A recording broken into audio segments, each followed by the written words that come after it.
Here we are, episode number 10 of our Get Into RC video series. Wow, I can't believe I've done 10 of these videos so far. I hope they've been really helpful to you guys. This particular episode has to deal with the chassis. So I'm going to talk about the different styles of chassis, some of the parts that are on them. I'm even going to talk about the steering because the steering, is attached to the chassis. So I'm going to talk about some steering components and then a few other components as well that are around the chassis. So you guys have the general idea of what all these parts are called. So when you walk into a hobby shop or you're talking with a buddy, you know what the parts are exactly. So you know the drill. Let's head over to the workbench and I'm going to talk to you about chassis components.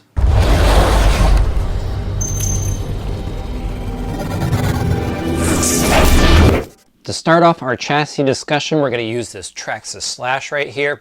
So this Traxxas Slash has what's called a molded composite chassis.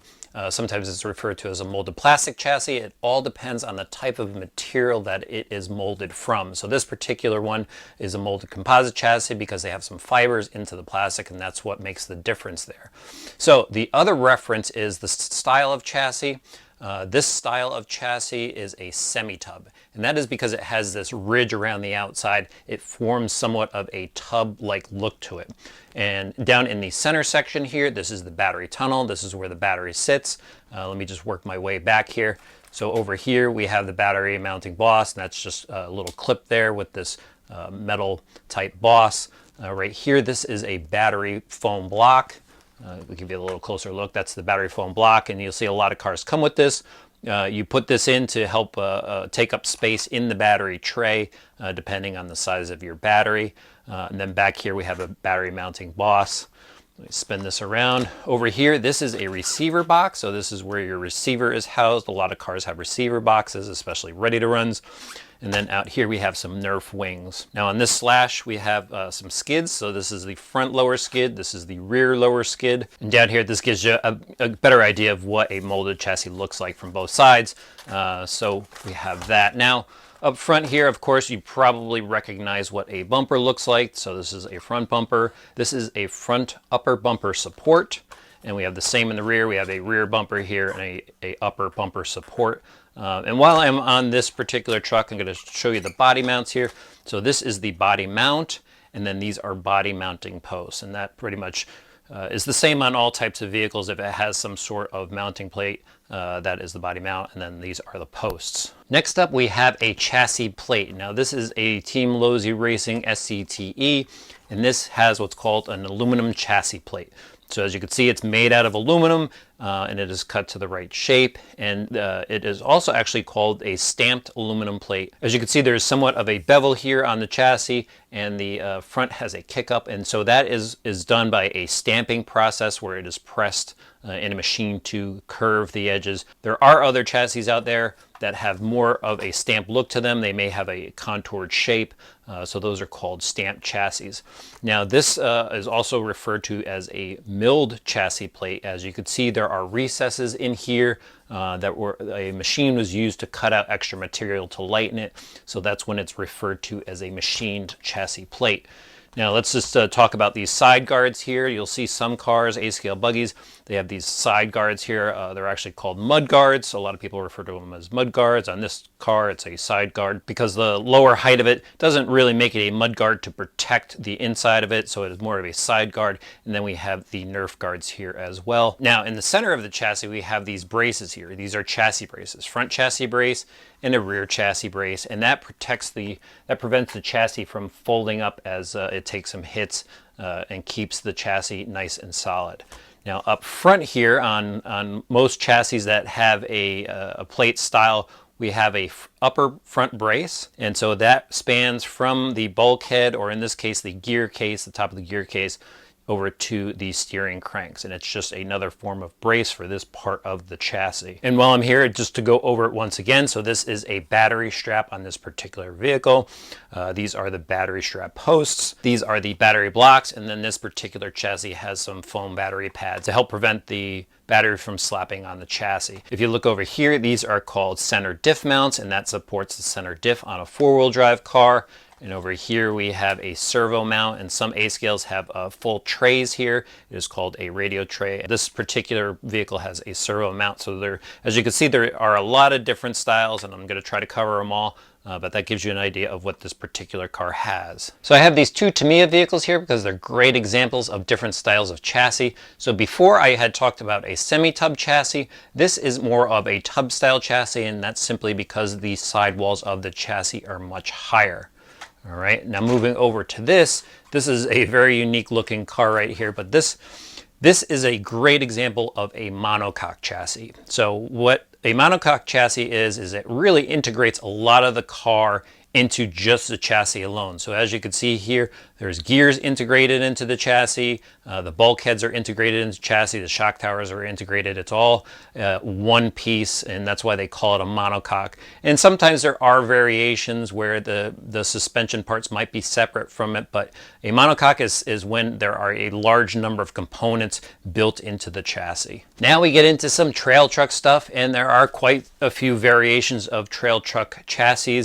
I'm going to stick with this SCX10 here because this will cover the majority of the chassis styles out there. And again, there are some variations, but this will give you a great idea of what's going on in the trail truck world. All right, so these are frame rails right here, or C-channel rails, and the style of chassis is called a ladder frame. Some people call it a ladder frame. Some people just go by a C-channel chassis, so it really depends on who you talk to, but I think if you say either of those terms, people will know what you're talking about. So in a ladder frame, we have cross braces here. Up in the front, here's some cross braces as well. We have a lower skid, and that's where the drivetrain mounts on this particular kit. But this is a great representation of what many scale crawlers look like. On the outside here we have these skids or step rails. They go by a number of different names. We got the mounting bosses here, but you get the general idea of what a scale chassis frame looks like with this particular model. So here we have another scale style frame with the Axial SMT10, and this is what is called a tube style frame, and it basically just mimics what a full scale monster truck frame would look like. So many on-road cars have plate chassis too. This particular chassis is a carbon fiber chassis, and that is the material that this chassis is made out of. So that is the lower chassis plate. And then on this car, we have an upper chassis plate. And this one is made out of carbon fiber as well. And then on this particular kit, we do have a servo plate to retain the servo. So as you can see here, this is a bulkhead, this machined piece of aluminum that spans this area right here. It supports the differential, it supports the shock tower. So you'll see some cars, they do have separate bulkheads, unlike some of the gear cases that I showed you previously. And on this car, we also have a foam front bumper, and that protects the front from impacts. And as you can see, it has a upper bumper plate and the lower plastic bumper. Finally, I think this HPI jump shot will wrap up the style of chassis here. So this is a twin vertical plate chassis. So you see I have aluminum plate here, an aluminum plate here in a vertical format, and so that's what's called a twin vertical plate. Now on this particular truck, it'll show a rear chassis plate section, or sometimes it's called a rear lower chassis plate, and it's separate from the chassis. Sometimes some cars will have that, and same up front. So if your car has a separate plate up front, it is called a nose plate. With the chassis discussion wrapped up, let's move on to the steering. And we're going to start out here with the steering servo, and as you can see, it's set in a servo mount on this particular model. And then moving up to the top here, this is a servo horn. Now some servo horns have inserts in them, so you need to be aware of that. There are different types of servo horn inserts. It all depends on the type of spline that your servo has, how many teeth the insert will be. We'll talk about that more when we get into servos. Moving on here, we have the servo link, and that moves out to the steering cranks. And I'll pull that out in a second, but we could just go over some of the parts you see here. So the link that connects the two cranks are called the drag link. There are often shoulder screws that secure the link to the two cranks. And as you can see, this particular model has bearings to support it. Sometimes there are bushings, and then the post inside is simply called the steering post. I went ahead and removed the main crank so you could see the servo crank post, and that's that post right there. And while I have the servo crank out, let's take a closer look at it. So this is what's called a servo saver style bell crank, and why it's called a servo saver is is when you hit something, let's say the front wheels are jolted, this crank will actually twist and the spring will absorb the shock of whatever you hit, so the servo does not get damaged. Now this is made up of a number of components. So here we have the servo saver tube, and that runs all the way up to the top. This is the servo saver nut, servo saver spring, lower crank, and upper crank. And of course there's that bearing again, and that supports the cranks. And as you probably guessed, there are a number of different style steering setup. So what I have for you right here is a Tamiya Grasshopper, and this is an example of a direct link setup. So here we have our servo. The servo saver is built into it. We've got the insert on the back side. There's this plastic ring here that acts as the spring that like I showed you before. And then we have the front servo plate, and that has a direct link. This is a tie rod here over to the steering knuckle.